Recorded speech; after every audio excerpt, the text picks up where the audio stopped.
We're gonna move on, and we're gonna go to Chelsea 3, Wolves 0. Standard win for Chelsea there, and they actually Chelsea is third on the table. Yeah, which is ridiculous. which is pretty surprising, honestly, because their form doesn't suggest that they should be first. Like that's what I'm saying. This table is kind of deceptive a little bit sometimes. It is. Because one win or one loss can just the swing is so great right now. Yes. It's crazy. I don't know if it's ever been like that. Like that's what I was saying. Everybody's beating everybody except Arsenal. That's why they're on top. But everybody's beating everybody, and you have Chelsea here. Like they've had a decent run as of the last 5 games or so, right? Yeah, just only one loss in the last 5 games. But it's just looking at the team, like you just know, like what's going on with you guys? It's just so inconsistent, But obviously, in this one, they just let off on Wolves. There wasn't really too much that Wolves. I mean, Wolves are gonna be the whooping boys. Like when you're playing Wolves at home, you just kind of like this. You're like 3 points. Let's move on there. Facts. You know what I mean? So yeah. I mean, this is a good booster for them. I mean, even the likes of João Pedro scoring and stuff. So yeah, right. Yeah, Garnacho 2 assists. Yeah. Garnacho is looking good for them, though. What do you think about him? I don't know if he's looking good. He was good in this game, but I've seen other games. He's not. No, for me right now, Garnacho is Garnacho. He's gonna be good sometimes, gonna be bad sometimes, and like it's just. I think he's doing the same that he was doing at Man U. Not right now. Maybe later. But I think he's doing the same that he was doing at Man U. He's just in a better team, so it's just like it just looks maybe a little bit better because he has better players around. But yeah, I've seen him play. Sometimes he's good, sometimes he's bad. And this game he was very good against a poor. He was. Against a poor team, and they sacked the manager. They got a new one in. We'll see what he does, but yeah, they're looking rough. But Chelsea in third place. But like you said, the table is so deceptive, bro. It's just right now. It's just like it doesn't really say much, honestly. Below second place is really. If you win, you're third. If you lose, you're like 11th. Like it's just it's just what it is right now. But yeah, good win for Chelsea. They needed the win. And they're in decent form in terms of results. I don't know about if the performances are there. I haven't seen them play that well yet, especially expecting from what we were expecting after the Club World Cup. But yeah, I mean, third place, you can't really complain. Mm-hmm. Can't complain indeed. Let's go to Aston Villa 4 and Bournemouth 0. That was a smash hit. I was surprised about that result, actually. Yeah. Men like Unai. Unai's train. Unai's train continues to choo-choo, I guess. As he turned things around, man. I think we can definitely say that he has. I mean, from how they started to right now, I mean, he definitely has turned things around. I mean, right now they're sitting. I think they're sitting above you guys, right? They're just above you guys. Yeah, just above. Same point. I mean, that's unbelievable for when you look at how they started the season with 0 wins and 0 goals. I think was it? And so that's a major turnaround. And kudos to Unai for doing that. I didn't see that coming so soon. But yeah, he's working on them. He's got the likes of Onana playing fantastically. I thought Onana was in the last game. Who they played the last game? I thought they lost the last game, but I thought he was brilliant in the midfield. Mm-hmm. And again today, he played well. He played well when he was on. Yeah. So he's getting the tune out of Rodgers now. Rodgers looks like he's getting back to his very best. Looks a bit lost at the beginning of the season. Watkins needs to show a little bit more for me. It's been dreadful all year, and there's still no sign of him coming back. But I'll tell you one player that has actually surprised me is Buendia. He looked for all instances that he was going to leave the club, but like right now, he's come back. And remember Buendia? He was really good when he was at what was he before? Norwich. Norwich, yes, and you know, even Arsenal was looking at him at one point, you know, trying to sign him too. So he was a really good player. He went to Villa. I thought it was going to be a good move for him. Didn't quite work out for him, you know, at first, but right now he seems to be back in his groove. Man, that free kick was Crazy. That was a brilliant free kick as well. And yeah, so yeah, good win for Aston Villa, and it's, you know, their good fortunes is corresponding to Martinez coming back, of course, in a goal. And yeah, since he's been back, it's been good for them. But yeah, Bournemouth, after a good start in the league, you know, they're starting a little bit of late. Yeah, starting to look bleak now. Like, that was a smashing. That was not good to see. I was like, I did not expect that at all. The fact that they got completely dominated like that. Obviously, they missed the penalty. Semenyo missed it early on, but they just didn't show enough. They didn't show the bomb off that started the season. Maybe they're running out of gas a little bit. Maybe, you know, I don't know. But yeah, Villa definitely turned up, and it's so interesting, man. Those two teams, you just don't know where they're going to end up at the end of the season, and they're going to be a pain to everybody else. That's what's annoying. So, yeah, they are going to be a pain. And yeah, very surprising result, like you guys said. I did not see that coming. And yeah, the table is so bunched up right now. So yeah, we just have to wait and see who to even see like people's true level. But yeah, Unai will take this, man, and run. I would too, definitely. Newcastle's woes continue away. Having lost 3-1 to Brentford. And yeah, just Newcastle, they might as well just give everybody the points when they go away from home. Yeah. Let's just not play. Just give us the points so it saves you the trouble. For real, the fans saves the fan the train fare, you know. Man, they were awful, man. They were awful. And Brentford was actually very good, man. They started Igor Thiago, man. Man, he's looking good, man. I told you guys this guy was the next coming of Ronaldo. Bro. It's that my new game, bro. That's what gave him the confidence. He was shocking, but then after that, my new game, bro. It was like, oh man, I can actually do this. Nah, he's really stepped up, man. He's really like, I'm like, who is that again? Really looking confident right now. Doing a lot of work up top. We don't even feel the players that they're missing, that they lost this summer. That's the crazy part. And that guy, what's his name? I forgot. Hurstler at Brentford is doing a fantastic job, man. He's doing great. Hurstler is Brighton. Brighton, okay, yeah. Yes, there you go. This guy, I forgot what his name is. He's the one that replaced Frank, right? Right, yeah. It's Keith Andrews. Andrews, okay. Yes.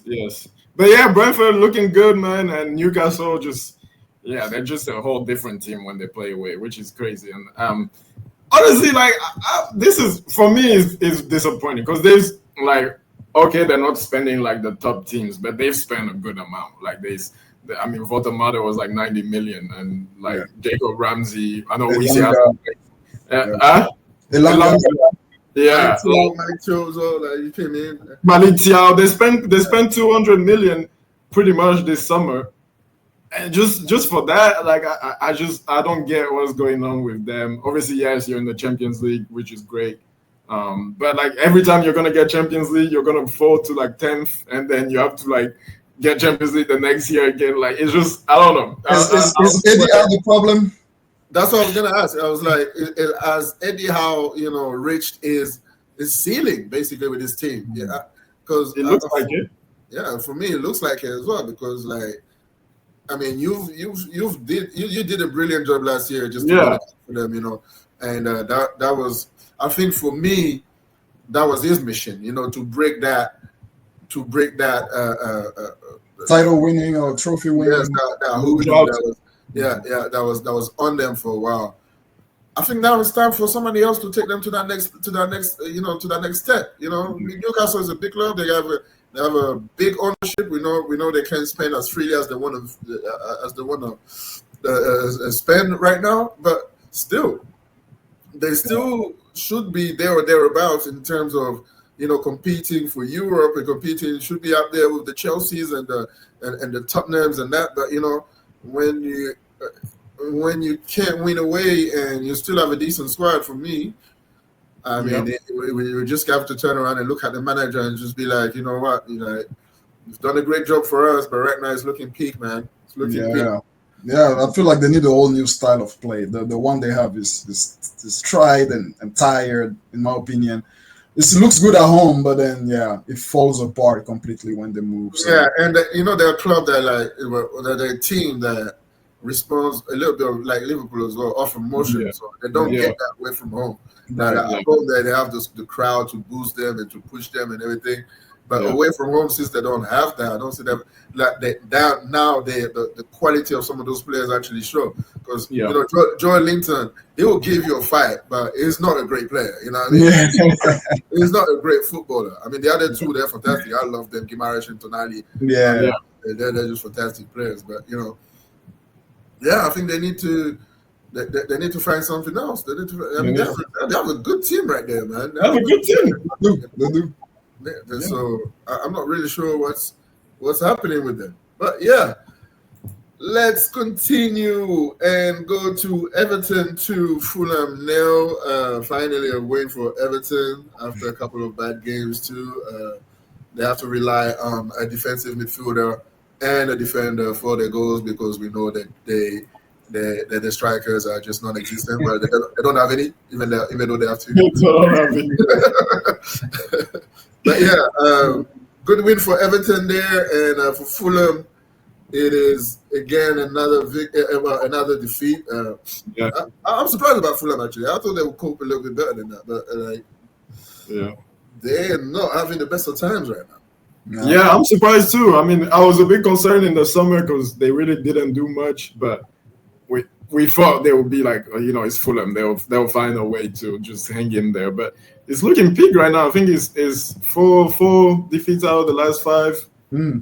They're just trending in the wrong direction. Marco Silva under pressure right now, and you just you look at their team and they just look bad. They just look like there's nobody you can look at and you're like, oh man, this guy's the talisman. Like the kid Josh King is good, but he's 18. Like, what is he? Like, he's not gonna put the club on his back at this age already, So they just look a bit weak sometimes. But Everton, good win. They deserved it. They played really well. And you can see. I mean, I just want him to just stop playing those strikers. Just put NDI or maybe try something else. Because what's the point? I mean, they're not doing anything. They missed Doucouré, man. Doucouré was getting the goals. Oh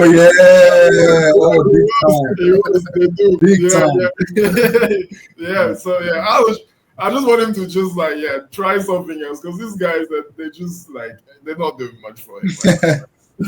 So but they're looking decent, to be fair, Everton. Yeah. Yes. In the battle of the Clarinet Blues, West Ham 3, Burnley 2. I'm sorry, and again, Nuno is cooking, man. Nuno is cooking, man. Starting to cook. West Ham. I mean, they look much more organized. Yes. I mean, they're finding goals, getting goals, and again for them, I think they need a striker too, man. I mean, Wilson is not going to do it for them long term. Fulkirk is always in the hospital, so he's not. So he's probably not going to do it for them as well. I heard that they're looking at Ivan Toney. That would be a good one for them. Yeah, big time. They're trying to get Xerxes on loan too. So they're looking at it. I don't know if that's going to move much. I'm not sure about that. They need a goal scorer, man. They need somebody that's direct. They need an Antonio. Like that's who they miss. Yeah. But Nuno is cooking, man. Like, you can see already the difference. And in this game, it didn't start off the right way, but the way they came back, the way they fought for it, they peppered Burnley, honestly. And Burnley is not like a pushover, So, man, it was a good game. I really enjoyed that game. Just seeing West Ham fight for it, and that's the West Ham we saw in preseason. I think they were much more energized, and that's the manager all throughout. Yeah, man, it was a great win for them. Great performance. Like you said, they need probably need a little bit more than Wilson up top, but yeah, right now just any wins is just anything they can find is just great, and they have quality. You look at the team, like you have guys like Paqueta, what's his name, the winger, I forgot his name, the white guy, the wing on the wing. Some of them? No, on the other side. Bowen, yes. Bowen. Yes, they have Bowen, and even some of it is dangerous as well. So they have some tools there, and Nuno is gonna cook with them, and Burnley, they're doing okay. They win one week, lose the next. they're doing okay. I'm just happy to see the promoted teams like fight, because the last couple of seasons have just been just getting destroyed. They were relegated by now, so like they were already relegated by now, so just happy to see a change. Yeah. Talking of another promoted team, another one that lost again this weekend, it was Leeds losing 1-3 to Nottingham Forest, and Nottingham Forest is again another team that making the comeback, so to speak. They haven't lost in a couple of games now. I think last time they drew against you lot, right? And then a good win here against Leeds. And Sean Dyche, guys. Sean Dyche doing the business over there. Sean Dyche does what Sean Dyche does, man. He's gonna try to shore things up first of all, and then maybe get the occasional wins like this one. Which, to be fair, they were actually pretty good. It was nice to see Sangare score. Being at the right place at the right time. We saw a better version of Morgan Gibbs, even though headers maybe not his forte. But that was a good header. I think they showed some bright colors in this game. That's something the owner will be extremely happy about. He's been fighting the whole world for this, so. Yeah, I mean, Sean Dyche is probably going to try to, obviously, first thing is to get them out of the relegation zone and then maybe maintain them, closer to the 10th spot or something. So, yeah, they're gonna be also pretty difficult to play, I will say. Yeah, they looked a lot better here, and even against us as well, they looked a lot better than they had been. So yeah, like you said, it's kind of like it's pretty much the same as Nuno at West Ham. He's gonna get them solid. And they have actually like a really good team if you like look at this. Remember last year, they were like the second best. But I don't know. I don't know if in the end they were, but for a good time they were like a second best defense in the league. So they have good players back there with Mikalenko and Murillo and Monster. Yeah. When Anya comes back as well, it's probably gonna get a little bit more. Aina, sorry. Yeah, they have a good team, so I think they're gonna do a lot better, obviously with him, and Leeds again, like Burnley, they're doing okay. Fighting for survival. Crystal Palace 0, Brighton 0. That's the last game of the week, and for Crystal Palace after a good start, I mean, right now they're 10th. They just so sliding down the table. I think this is again they should have won, man. They had so many chances. Like Sarr, when he's on this kind of days, he just pisses you off. Like he don't know what he's doing. He does everything, and then the last decision is completely a fumble. But I mean, they just looked a little bit disjointed. Palace in attack. I think Mateta didn't get that many chances, and again, I think that's Sarr's fault.